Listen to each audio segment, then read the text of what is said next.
Okay, I just want to show you guys the brake flaring tool by, you can get it from Eaton or you can get it from Summit Racing under a brand called K-Tool. But if you do a lot of, I've made maybe 10 flares since I've been working on the car, and this machine here does it perfect every time, and it's very easy. I mean, it's like 250 bucks, or I think 200 bucks, but it is so worth it.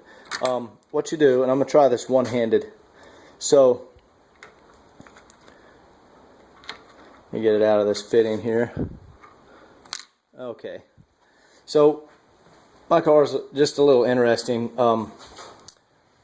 Right there, I actually have a DIN fitting. The rest are 3/8 by 24. But on the front of my master cylinder, I have a DIN fitting. So my brake line, you can see I have a standard, you can see it, that's a inverted or double flare, whatever you call it. That's your standard, muscle car flare. But I cut off this end with the little pipe cutter that comes with the K-Tool kit, and I just put in a DIN fitting. See how they're a little different? There's a 3/8 by 24 inverted flare.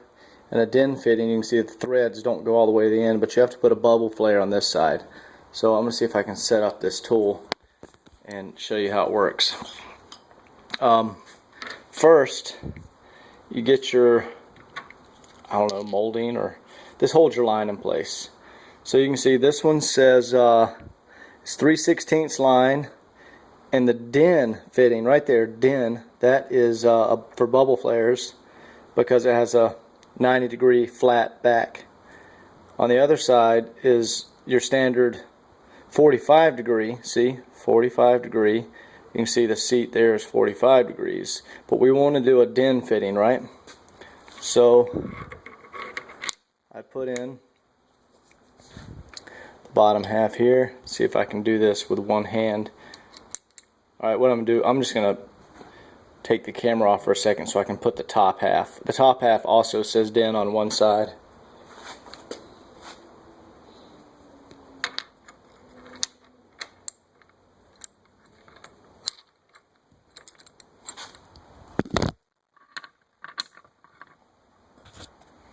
Okay, so I've got the top half on there. See how it's sticking out a little bit? So what's cool about this tool, if you just close the lid here, and it's hard to do with one hand. So I'm going to close the tool here and push my safety pin through. And I'm going to give this a couple of cranks. Alright, this is just enough to hold it in place. Now, out of the kit you get the lever, the arm, whatever you want to call it. And you just attach it. So first thing I do, I want to set it to operation 0. This basically gets your line and the line holder assembly and the line all in the right place. Yeah, pull the lever.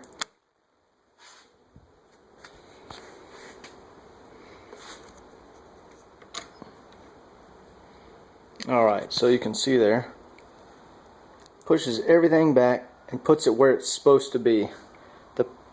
The end of the line is coming through exactly the amount it's supposed to.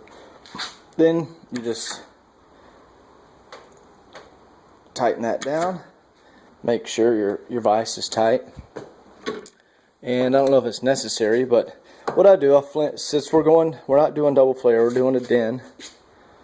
So, I don't know if you can see this. There we go. So, operation 1, 3/8, nope. Operation 1, 3/16. That's where I would put it if I'm going to do a second operation. See? Operation 2, 3/16. So that is for inverted flares. The first flare, the second flare. But we're doing a DIN, right? Bubble flare. Operation 1, DIN setting. So, we put it right there. And you can see our tool tip, little bitty tip on there. I like to just put a little WD-40 on it. Make sure everything's nice and lubed up. Put the tip on there. Now all we do, we pull this handle, it automatically lines everything up, and the handle stops when it's finished. So watch this. We're going to pull the handle. Alright, I made contact. The handle is stopped. So I let off the handle. And that's it. Then we loosen this up. Pull this out. Pull out my line. And you can see we have a perfect bubble flare. Trying to get to zoom or to focus.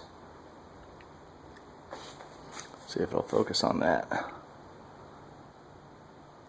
Well, I guess you're not going to be able to see it, but that made, there we go, that made a perfect bubble flare. So this tool is well worth it. I've had to do several flares today as I make little custom lines to my brake system. Great tool, highly recommend it. K-Tool Summit Racing.